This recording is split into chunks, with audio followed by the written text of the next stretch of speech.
Back on the Peter King podcast. So happy to be joined by Tony Dungy. I'm in Tony's state, Florida, and Tony is in Oregon, and I'm on Interstate 75, actually driving from Tampa to Atlanta, and Tony is on the last legs of his vacation up in Oregon. But there's so many interesting things about the NFL right now. In a few minutes, we're just going to hit a bunch of topics with Tony. But Tony, how's it going? How's your summer been?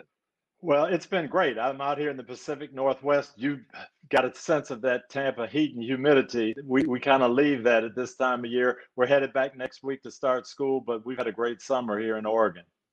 That's great. Tony, as you know, I spent a couple of days with the Buccaneers, and I really get the sense that in watching a couple of practices, talking to Tom Brady, talking to Bruce Arians, the coach, and Byron Leftwich, the offensive coordinator, that it isn't that they feel that Brady has mastered everything, but they think that he's going to be a much better fit in their offense than I think popular opinion is. As a coach, when you saw Brady with Bruce Arians, what did you think of the fit, and what do you think will end up happening there? Well, I think it's going to be great. And you look at the success Bruce has had with a lot of different types of quarterbacks. He had Peyton Manning when he was a young quarterback and kind of tailored things to him. Ben Roethlisberger, Carson Palmer, Andrew Luck. So he knows how to tailor things to the strength of his players. And Tom Brady's got a lot of strengths. And so Bruce and Byron will figure that out, and they'll do what Tom likes to do. They've got a lot of weaponry down there. And I think Tom feels like he has something to prove. We were talking earlier about people talking about his arm strength and his age and all of those kind of things. I think he's going to be rejuvenated and have a great year. Isn't it, as somebody who now makes his home in Tampa, isn't it it's a little bit sad, isn't it, that you may not be able to have many fans or maybe any fans at these games for one of the most memorable seasons in recent NFL history? It really is a shame. The excitement level in the city was so high, with Tom signing and then Gronk, just people so fired up about this year and the Super Bowl being in Tampa, just all the momentum building. And then to hear, well, we might have 15% or 20% fans or zero fans, or are we even going to play at all? It's just been really sad. But I'll tell you what, the team, the players have taken the stance, hey, we're going to play, we're going to have a Super Bowl year, and they're going to be ready to go. Tony, I wonder, as you look at what's going on in all of football, college football, and some states are playing high school football, some aren't. I wonder, as you look at this right now, I guess is the NFL going too far and in trying everything humanly possible to try to play its season, or do you think what is happening right now with the NFL is a good idea? The professional leagues are definitely going to try to play, and we've seen it with hockey and baseball, basketball. So you knew the NFL was going to try to play. I think we have to be very, very careful building these bubbles, having all the precautions, doing the testing. That's what it takes. I've got a freshman in high school, who's at Tampa Catholic, and they're trying to play this year. I'm concerned about that because I don't know that the high school level, college level is going to have all of that in place. So I think we have to be careful, but there's no doubt in my mind the NFL is going to be careful. I think they're going to have some issues, just like baseball did, but hopefully we can get through it. I heard your name mentioned very recently in the last week or so as a possible member of what somebody in the NFL told me would be a kitchen cabinet for Roger Goodell. And late in every week, he may use a team of advisors. And they used your name as an example, maybe you and maybe Ozzie Newsome and Scott Pioli and just some people who are very experienced in the game who currently are not actively working for a team to basically say, if 4 Minnesota Vikings offensive linemen test positive for COVID and are out Sunday, should they play their game against the Bears? Or Yeah. should you either call it off or postpone it and try to play it later in the season or whatever? Has anybody from the league talked to you about this? And what would you think of? I mean, do you think it's a good idea for Goodell to have a sounding board for people, for these games to make sure he doesn't put a team in harm's way? I think it is a good idea to have a sounding board because we are going to have some things like that we have never faced before, and questions that are going to come up. And I think kicking it around and having people to talk about. I don't know that I would be the best person, but I think that's certainly a good idea. Is there a level where you might be uncomfortable with a team actually playing a game if, in the scenario I said, if 4 starting offensive linemen test positive on a Friday? And again, these are all incredible hypotheticals. But if you have one position group, an important position group, basically decimated, is that something that, in your mind, the NFL should consider not playing the game that week? Or do you fall into the next man up camp?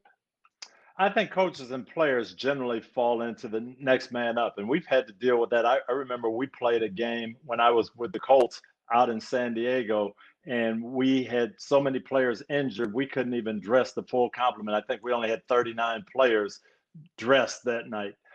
So it happens, and you know how to deal with that as a coach. But then you have to think even further. You have to think safety and health and what does this mean and what's going on. I would be more concerned with that. Hey, if you have 4 or 5 guys test positive, what does that mean to the rest of the team? What does that mean to the staff?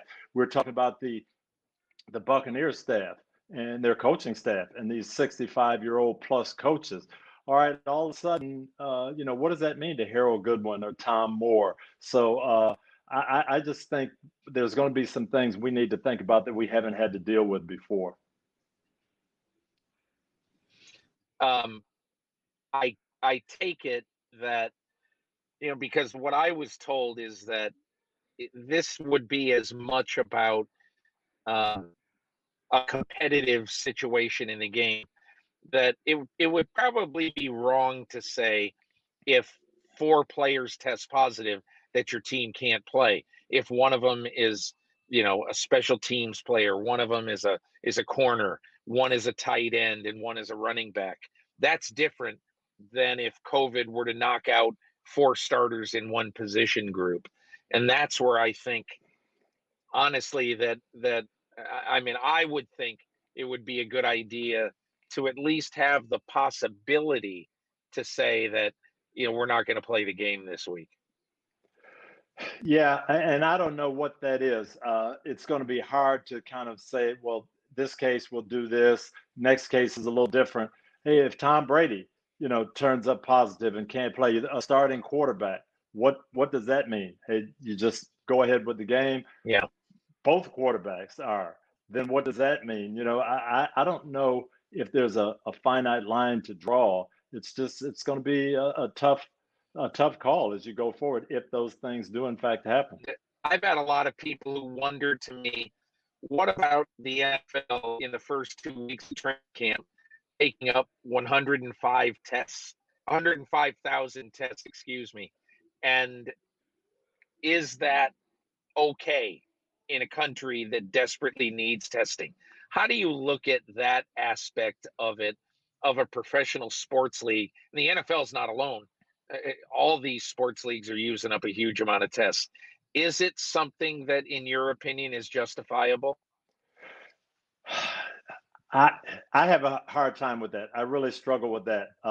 As everything that's going on in my home state of Florida and people needing tests and being delayed. I got a test early on in this back in March, end of March, and it took 12 days, I think, to get the results. Wow. And so, you sympathize with people that are sitting there waiting to hear, do I have this? Do I not? Can I get a test? Can I find out?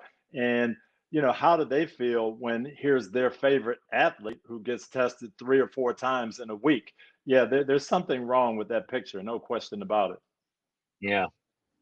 I I I I struggle sometimes thinking that America needs football and pro football. It's important kind of for the psyche of America. I'm not even sure that that's true, but I do think that fall weekends with the NFL it'd be much better if it played than if it didn't play. Where do you come down on that? Yeah, I do. I would love for us to be able to play. I think it's great. I've enjoyed watching the sports come back, baseball and basketball and hockey. It's great, but it's not something that's absolutely necessary. If we could get this pandemic under control without playing sports, I think we all would want that. So we can't just say, "Oh, we need sports and we've got to have sports." It's the fiber of America. We'll do without sports. We've got to get this thing solved and figured out for everyone, our school children, our elderly, for everybody. That's where I'm at with this. You're a parent, and obviously you have kids all over the age spectrum. How do you feel right now sending your children back to school? I'm not really happy about it because I think, at least in Florida, we're sending kids back to school not because we think it's safe, but because we need them back. And almost like that argument, we need sports. Well, we need the kids there. I want to make sure it's safe, and I want my kids to go to school, but I don't want them to go to school and be at risk and put me at risk. And I think there's a little bit of that right now. I think there is definitely a rush to be back. I know our teachers aren't comfortable. So I'd like to see everybody get comfortable and have some documentation that, hey, we can do this safely. And so far, I haven't really seen that. In your school that you're dealing with, are you going to have the option of virtual learning? We do have the option. And my wife and I are on kind of different wavelengths. She would like him to go back to school. I want him to go to school too, but I just want a little better sense that, hey, we've got this definitely in a safe mode. We know exactly what we're doing. Here's how we're going to handle it. And I just like a little more assurance that it is safe. It is. I'm losing you a little bit, Peter. We're breaking up, but it is. It's going to be a season unlike any that we've had in the NFL. Teams that are flexible, teams that stay focused, that's who's going to succeed, I think, in 2020, and I'm anxious to see it. All the best. We'll see you soon. All right, sounds good. Thank you, Peter. Hi, I'm Mike Tirico, and thanks for watching. Make sure to hit subscribe for the latest news and highlights from NBC Sports.